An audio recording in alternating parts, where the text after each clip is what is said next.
السلام علیکم. د پښتو زده کړې په 5مه برخه کې تاسو ته ښه راغلاست وایم. په تېره برخه کې مو ټ او څ ولیکل. نن به جیم او چ زده کوو چې جیم او چ څنګه آواز کوي او چیرته لیکل کیږي. راځو اول د جیم خواته. جیم پوره هم لیکل کیږي او نیم هم لیکل کیږي. اول پوره جیم لیکو. پوره جیم د تورو په آخر کې لیکل کیږي، لکه محتاج چې په آخر کې جیم پوره لیکل شوی، لکه سراج. په سراج کې هم جیم په آخر کې پوره لیکل شوی، لکه تاج. په تاج کې هم جیم په آخر کې پوره لیکل شوی. راځو یو بل توري ته، لکه حج. په حج کې هم جیم په آخر کې پوره لیکل شوی. پوره جیم مو ولیکو او اوس نیم جیم لیکو. نیم جیم د توري په سر او مابینځ کې لیکل کیږي، لکه جواب چې جیم په سر کې لیکلی، لکه جوار چې دیم جیم په سر کې لیکلی. او راځو اوس داسې توري پیدا کوو چې جیم په مابینځ کې لیکلی، لکه مهاجر. په مهاجر کې جیم د الف او د ر په مابینځ کې لیکل شوی، مهاجر. راځو یو بل توري ته، لکه اجر.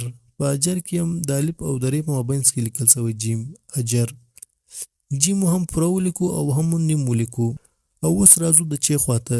چ پوره هم لیکل کیږي او نیم هم لیکل کیږي. اول پوره چ لیکو. پوره چ د تورو په آخر کې لیکل کیږي، لکه مرچ. په مرچ کې چې په آخر کې پوره لیکل شوی، لکه سوچ. په سوچ کې چې پوره لیکل شوی، لکه بلوچ. په بلوچ کې هم چې په آخر کې پوره لیکل شوی، لکه کینچ.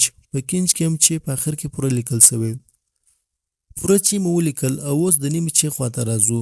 نیمه چې د تورو په سر او مابینځ کې لیکل کیږي، لکه چابي چې په سر کې لیکلی، لکه چولې. په چولو کې هم چې په سر کې لیکل شوی.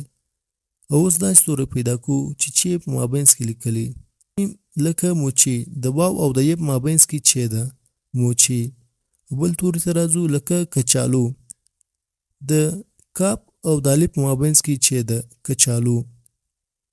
اول مو پوره جیم ولیکو او بیا مو نیم جیم ولیکو. دا رقم بیا مو پوره چ ولیکل او بیا مو نیمه چ ولیکل. د نننۍ زده کړه همدغومره وه. تر بلې زده کړې پورې د الله په امان.